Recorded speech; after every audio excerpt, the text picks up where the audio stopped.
Hello दोस्तों। आज जिस टॉपिक के बारे में हम बात कर रहे हैं वो है भारतीय संविधान के प्रमुख भाग। इससे पहले हमने अनुसूचियों से संबंधित एक वीडियो बनाया था। अगर आपने वो वीडियो नहीं देखा है तो आप प्लेलिस्ट में जाकर उस वीडियो को देख सकते हैं। और उसके बाद हम आज जो बात कर रहे हैं वो है भारतीय संविधान के प्रमुख भाग।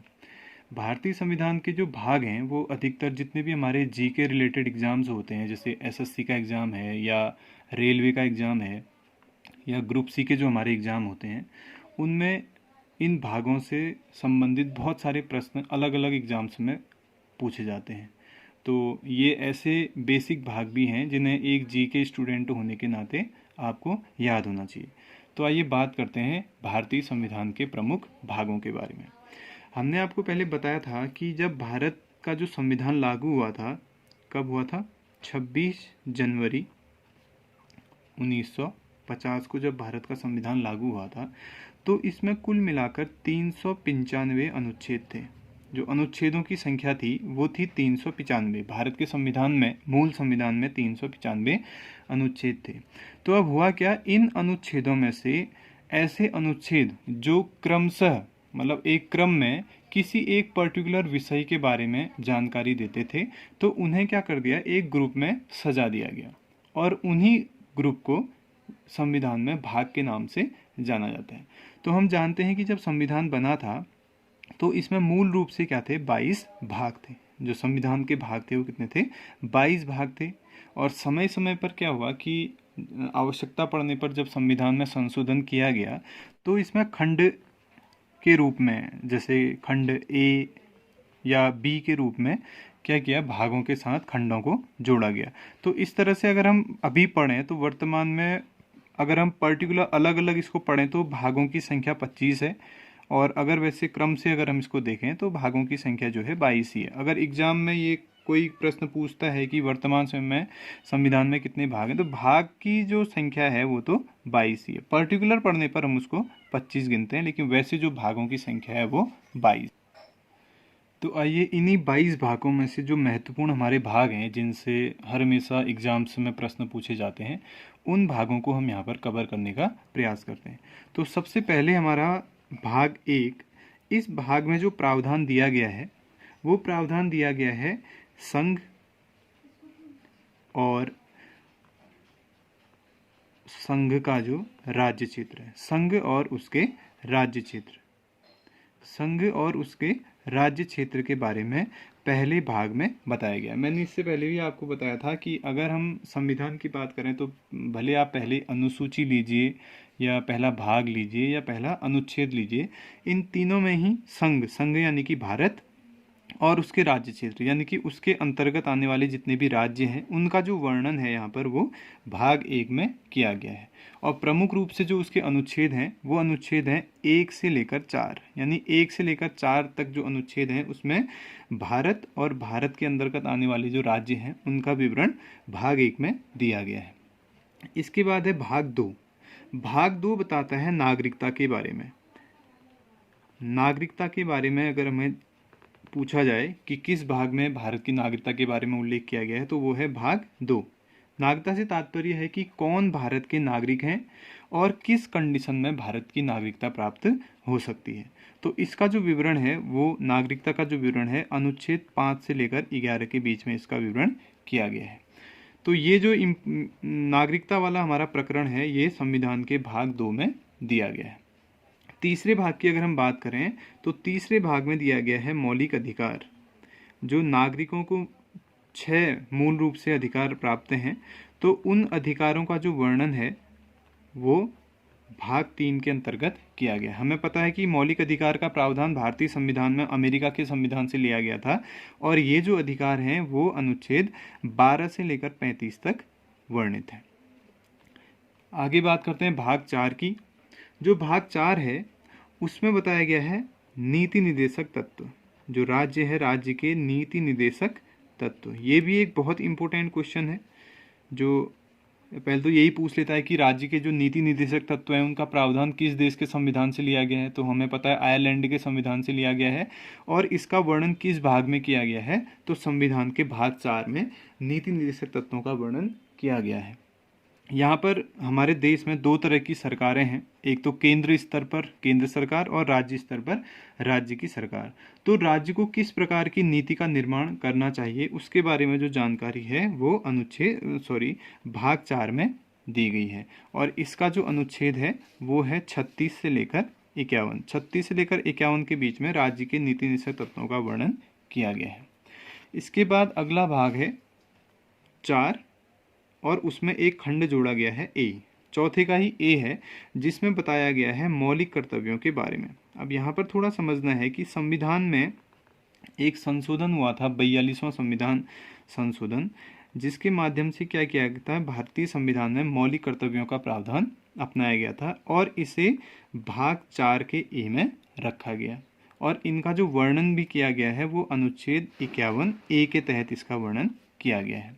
तो अब यहाँ पर जो हमने पहले के 4 ये पढ़े हैं, भाग पढ़े हैं, इनको हमने क्या करना है, एक क्रम से याद करना है कि पहला भाग जिसमें संघ यानी कि भारत और उसके राज्य क्षेत्र का वर्णन, दूसरे में नागरिकता, तीसरे में मौलिक अधिकार, चौथे में नीति निषेध तत्व और चौथे के ए में मौलिक कर्तव्य। इनसे क्या होता है, कट टू कट प्रश्न आता है कि नागरिकता कौन से भाग में है या मौलिक अधिकार कौन से भाग में है या किस अनुच्छेद से किस अनुच्छेद तक है। तो आप इसको क्या कर सकते हैं, आसानी से याद कर सकते हैं। तो आपको क्या करना है, इन चारों को पांचों को एक साथ आपने क्या करना है, याद करना है। उसके बाद हम बात करते हैं भाग 5 की। जो भाग 5 है उसमें संघ के बारे में वर्णन किया गया है। संघ का वर्णन किया है। संघ से मतलब यहाँ पर हमारा केंद्र सरकार से।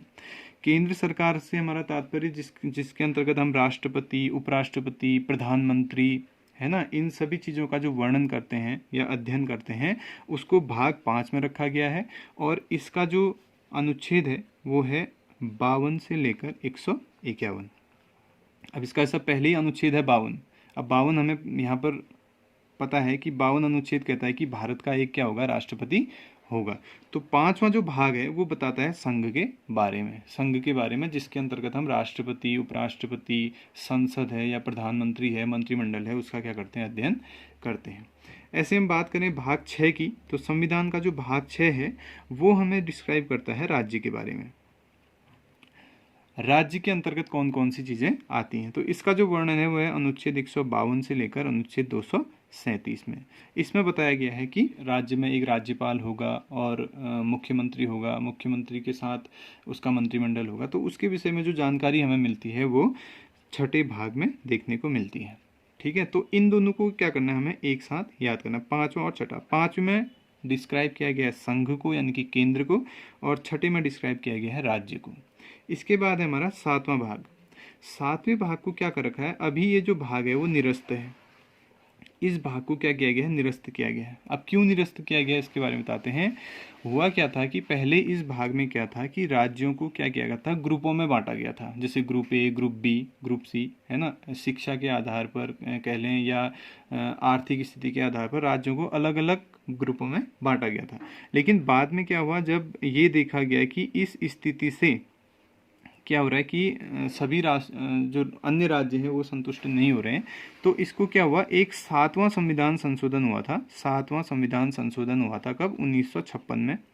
1956 में जब संशोधन हुआ था तो उसके माध्यम से इस भाग को अभी वर्तमान में क्या किया गया है, निरस्त किया गया है। तो ये जो 7वां भाग है वो काम नहीं करता वर्तमान में। तो प्रश्न पूछ सकता है कि कौन सा भाग अभी निरस्त है। तो भाग नंबर जो 7 है वो क्या है, निरस्त है, ये कार्य में नहीं है। इसके बाद हम बात करते हैं भाग 8 की। 8 में क्या बताया गया है, भाग 8 में बताया गया है जो हमारे केंद्र शासित प्रदेश हैं। केंद्र शासित प्रदेशों के बारे में जो जानकारी हमें मिलती है वो मिलती है भाग 8 से। तो सीधे सीधे प्रश्न यहीं से उठा सकता है कि कौन से भाग में केंद्र शासित प्रदेशों का वर्णन किया गया है। तो भाग 8 में केंद्र शासित प्रदेशों का वर्णन किया गया है और ये जो वर्णन है वो 239 से लेकर 242 अनुच्छेद के बीच में इसका वर्णन किया गया है। तो अब ये 4 लगातार जो आपके हैं, भाग 5 जिसमें संघ के बारे में जानकारी है, भाग 6 जिसमें राज्य के बारे में जानकारी है, भाग 7 जिसे वर्तमान में निरस्त किया गया है और भाग 8 जिसमें केंद्र शासित प्रदेशों का वर्णन किया गया है। इन्हें हमने क्या करना है, इन चारों भागों को एक साथ याद करना है। एक साथ याद करेंगे, ग्रुप से बना के अगर हम याद करेंगे तो ये हमें जल्दी याद हो जाएगा। इसके बाद हमारा अगला भाग है भाग 9। भाग 9 में हमें बताया गया है पंचायतों के बारे में। पंचायतों का जो वर्णन है वो भाग 9 के अंतर्गत किया गया है। अब हमें पता है कि भारत में ग्राम स्तर पर एक प्रशासन की एक छोटी सी इकाई है जिसे पंचायत के नाम से जाना जाता है। तो पंचायत का जो विवरण है वो भाग 9 के अंतर्गत किया गया है। और अनुच्छेद की अगर हम बात करें तो ये 243 में वर्णित है। अब यहाँ पर क्या है, देखिए जो 243 अनुच्छेद है वो अनुच्छेद अनेक खंडों में हमारा बटा हुआ है, जैसे क ख ग इस तरह से बहुत सारे खंडों में ये अनुच्छेद हमारा बटा हुआ है। तो इसी अनुच्छेद के अंतर्गत हम क्या करते हैं, पंचायतों का अध्ययन करते हैं। इसके बाद क्या हुआ था कि जब संविधान में संशोधन हुआ तो फिर से क्या हुआ, भाग 9 के साथ एक खंड जोड़ा गया, 9 का ए, और इसमें जो जानकारी हमें दी गई वो बताया गया नगर पालिका के बारे में। नगर पालिका के बारे में जो बताया गया वो भाग 9 के ए में उसको रखा गया है।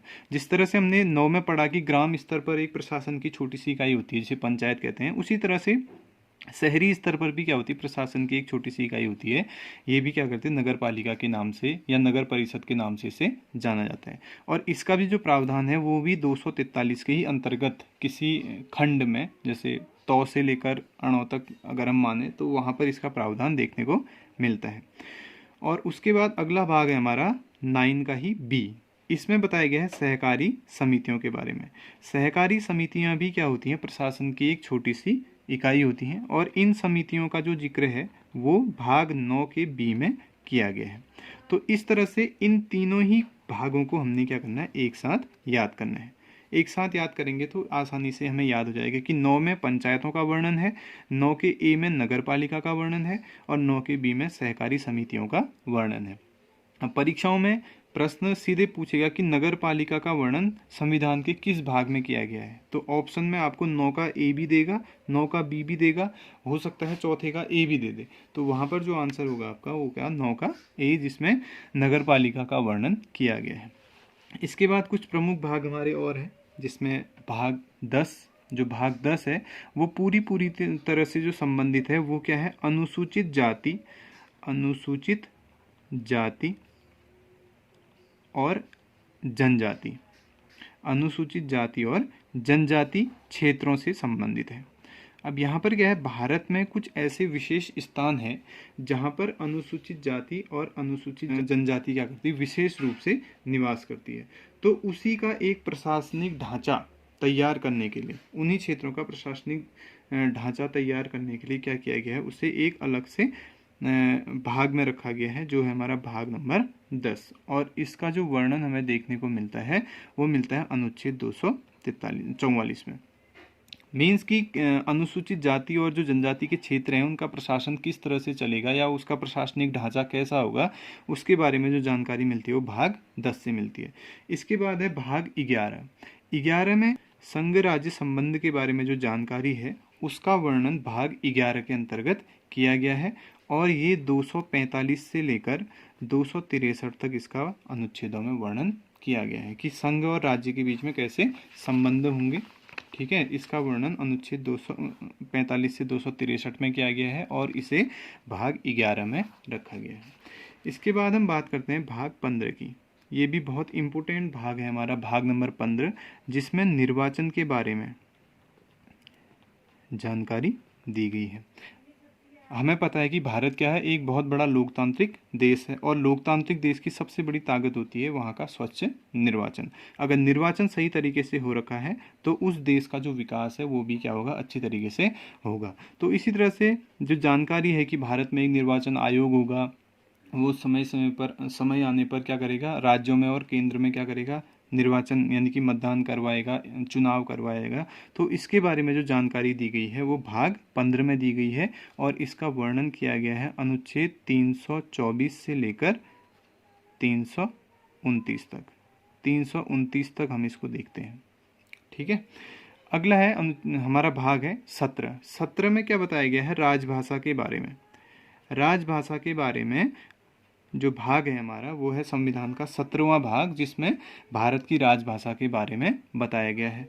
और इसके जो अनुच्छेद हैं वो है अनुच्छेद 343 से लेकर 351, जिसमें 343 में साफ साफ कहा गया है कि भारत की जो राजभाषा होगी वो हिंदी होगी और उसकी जो लिपि होगी वो क्या होगी, देवनागरी लिपि होगी। तो इससे भी ये भी बहुत महत्वपूर्ण है कि इससे भी कभी कभी प्रश्न पूछ लेता है कि राजभाषा का जो हमारा प्रावधान है वो कौन से भाग में रखा गया है, वो 17वें भाग में रखा गया है और कौन से अनुच्छेद में है, तो वो 343 से 351 के बीच में। विशेष रूप से 343 में ही ये कहा गया है कि राजभाषा हिंदी होगी और उसकी लिपि देवनागरी होगी। इसके बाद है भाग हमारा 18, जिसमें आपातकाल से संबंधित जो उपबंध हैं वो भाग 18 में लिखे गए हैं। अब हमें पता है कि भारत में 3 तरह के आपात लगाए जा सकते हैं, जो 352 से लेकर 360 अनुच्छेद में जिनका वर्णन किया गया है। 3 जो आपात भारत में लगते हैं उसमें एक राष्ट्रीय आपात है जो 352 के तहत लगता है, एक जब राज्यों में लगने वाला आपातकाल है, संवैधानिक ढांचा जब राज्यों का विफल हो जाता है तो राष्ट्रपति शासन जो लगता है 356 के तहत, और 360 है जिसके तहत क्या होता है, वित्तीय आपात लगाया जाता है। तो ये जो आपात उपबंध है उसका जो प्रावधान है वो भाग 18 में रखा गया है और ये 352 से लेकर 360 के बीच में इसका वर्णन किया गया है। और उसके बाद हमारा जो भाग 20 है, सबसे महत्वपूर्ण ये भी भाग है हमारा, इसमें बताया गया है संविधान संशोधन के बारे में। संविधान संशोधन, इसके बारे में हमने पढ़ा था कि संविधान संशोधन का प्रावधान भारतीय संविधान में दक्षिण अफ्रीका के संविधान से लिया गया था और इसको 368 अनुच्छेद के तहत भारतीय संविधान में स्थान प्राप्त है। तो संविधान संशोधन का मतलब ये हुआ कि अगर कोई चीज़ संविधान में हमको बदलनी है तो वहाँ पर हम अनुच्छेद 368 का उपयोग करके उसमें संविधान में क्या कर सकते हैं, संशोधन कर सकते हैं। तो ये जो संविधान संशोधन का प्रावधान है वो क्या है, भाग 20 में रखा गया है। तो इस तरह से हमने यहाँ पर जो महत्वपूर्ण हमारे भाग हैं 1 से लेकर 20 तक, जिनसे बहुत सारे एग्जाम्स में अलग अलग हमारे क्वेश्चन पूछे जाते हैं, उनको हमने यहाँ पर तैयार किया है। तो अब इसमें अगर हम देखें तो जो इम्पोर्टेंट है, एक बार फिर से अगर हम देख लें तो पहले तो आपके जो 4 हैं, 4 यानी कि ये जो 4 पहले के हैं, पहला संघ और उसके राज्य क्षेत्र, इसका वर्णन पहले भाग में किया गया है। दूसरा नागरिकता, तीसरा मौलिक अधिकार, चौथा नीति निषेध तत्व और चौथे के ए में मौलिक कर्तव्य। आप तो इनको इम्पोर्टेंट मान के चलिए क्योंकि ये जो प्रश्न है ये कट टू कट पूछे जाते हैं, सीधे सीधे प्रावधान पूछेगा और सीधे सीधे उसका भाग पूछ लेगा कि वो किस भाग में दिए गए। तो ये जो 2 से लेकर चौथे के ए 4A तक हैं ये बहुत महत्वपूर्ण है, ये डायरेक्ट क्वेश्चन पूछे जाते हैं इससे। फिर 5 में संघ यानी कि केंद्र के बारे में जानकारी, 6 में राज्य के बारे में जानकारी, 7वां भी निरस्त है, 8वें में केंद्र शासित प्रदेशों के बारे में जानकारी, 9 का ए और 9 का बी, ये तीनों भी मोस्ट इम्पोर्टेंट है, आप इनको भी इम्पोर्टेंटली याद रखें कि 9 में क्या बताया गया है, पंचायतों के बारे में, 9 के ए में नगर पालिका के बारे में या नगर परिषद के बारे में, 9 के बी में जो सहकारी समितियां हैं उनका वर्णन किया गया है। और आगे अगर हम देखें 10 में अनुसूचित जाति और जनजाति के जो क्षेत्र हैं उनका शासन प्रशासन किस तरह चलेगा उसका वर्णन, 11 में संघ राज्य संबंध, 15 में निर्वाचन, 17 में राजभाषा, 18 में आपात उपबंध और 20 में संविधान संशोधन। तो आप इसे नोट भी कीजिए और साथ साथ इसको याद करने का प्रयास भी कीजिए, क्योंकि इन्हीं से क्या होता है कि बहुत सारे एग्जाम्स में जितने भी जीके रिलेटेड एग्जाम है वहाँ से लगभग हर एग्जाम में एक ना एक प्रश्न यहाँ से ज़रूर फंसाता है। तो ये हमारे संविधान के भाग। तो इसके बाद हम शुरू करेंगे जो हमारा अगला टॉपिक होगा नागरिकों के मौलिक अधिकार। मौलिक अधिकार से संबंधित जो वीडियो होगा वो हमारा नेक्स्ट होगा। तब तक के लिए धन्यवाद।